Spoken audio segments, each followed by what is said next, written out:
오디마크3 AF 성능은 메뉴에서 두 번째 탭의 AF 항목에서 다양한 설정이 가능합니다. 상당히 뛰어난 AF 시스템을 갖추고 있는 데다가 많은 기능들을 부여하고 있기 때문에 최초 사용 시에는 좀 다소 부담스럽게 어렵게 느껴질 수는 있겠습니다만, 익숙해질 경우 특히 본격적인 전문 촬영에서 해당 세팅을 제대로 적용한다라고 하면은 제대로 된 오디마크3의 강력한 AF 성능을 이용할 수 있을 것으로 예상됩니다. 일단은 케이스 1 같은 경우는 다목적 단위 설정, 다양한 형태의 촬영에서의 세팅 값을 의미하는 것 같습니다. 레이트 버튼을 통해서 세부 항목으로 들어갔을 때 추적 감도를 피사체에 고정하는 거에 좀 더 가까운지, 더 빠르게 반응하는 것을 적용할지를 사용할 수 있습니다. 인포메이션을 통해서 각종 도움말을 적용해주고 있기 때문에 해당 새롭게 적용된 기능에 대한 편의성은 충분히 배려되고 있다 라고 볼 수 있습니다. 일반적인 촬영에서는 가운데 쪽 세팅이 좋겠죠. 가속 감속 추적 같은 경우를 보게 되면은 0이 기본 값으로 세팅이 되어 있는데요, 감속 추적 쪽인 것 같습니다. 일단 AF 포인트에 자동적으로 전환되는 것도 2로 했을 때 좀 더 빠르게 이용할 수 있고, 0이 좀 디폴트 값이라고 말을 할 수가 있겠습니다.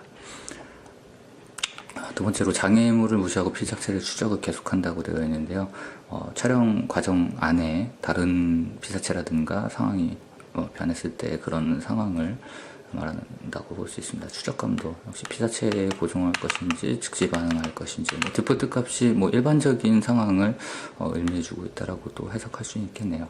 가속 감속 추적 마찬가지고 AF 포인트 전환도 같은 형태가 됩니다.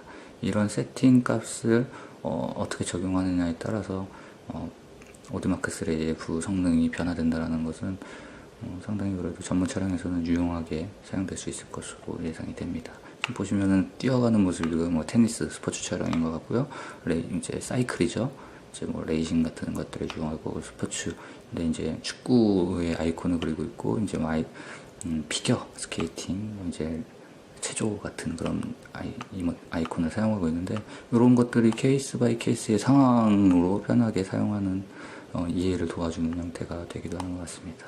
빠르게 가속 또는 감속하는 피사체, 사람이나 빠르게 이동하는 어떤 물체가 되겠죠.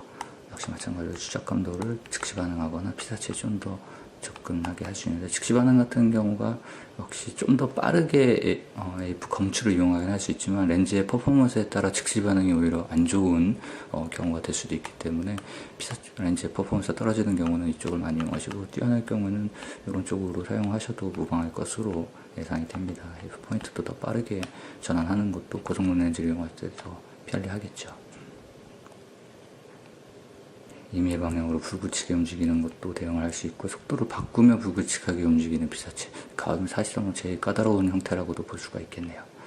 아무튼 다양한 세팅 값이 있고요. AI 서버에서의 첫 번째 이미지에 대해서 초점을 우선할지 릴리즈를 우선할지, 일반적인 DSLR들이 중급기라고 하더라도 첫 컷에서 릴리즈 우선, 전체적인 부분에서 릴리즈 우선이나 초점 우선 간단하게 설정이 제공됐던 것과는 다르게 굉장히 디테일한 세팅 값을 제공하고 있다고 볼 수 있습니다. 다음으로는 USM 렌즈의 전자식 MF, 이것도 나름대로 유용한 기능이 될 텐데요. 마찬가지로 적혀 있는 대로 전자초점링이 적용된 렌즈에서만 사용이 가능하겠습니다.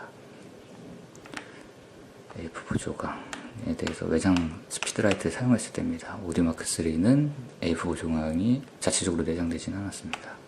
원샷에서의 릴리즈 우선, 초점 우선, 일반적인 형태지만 답자 사용이 여전히 되어 있고요. AF 작동이 어려운 상태에서 렌즈 구동 또 있고요. 선택 가능한 AF 포인트를 60인 포인트로 모두 사용하거나 크로스 포인트 41개죠 최대, 요것만 설정할 수도 있고, 15포인트는 라인 포인트까지로 변경도 가능합니다. AF 영역 모드의 선택에 대해서도 안내를 해주고 있고요. 자주 사용하지 않는 것들은 해제시켜서 불로 빠르게 이용하는 데 사용할 수 있는 커스터마이징도 적용하고요. 아니면 AF 영역 방법을 멀티펑션 버튼이나 그 이외의 다른 것들로도 설정할 수 있고요.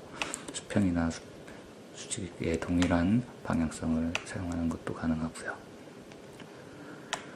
선택 패턴, AF 영역의 가장자리에서 멈춘다, 연속이다, 이런 것들도 가능하고, 측가점 표시를 계속할 것인지 해제를 할 것인지도 가능하고, 표시 조명, 미세 조정, AF 이제 설정을 미세조정 기능이 대응하기 때문에 초점이 잘 맞지 않는 케이스에 대해서도 대응을 해주고 있습니다.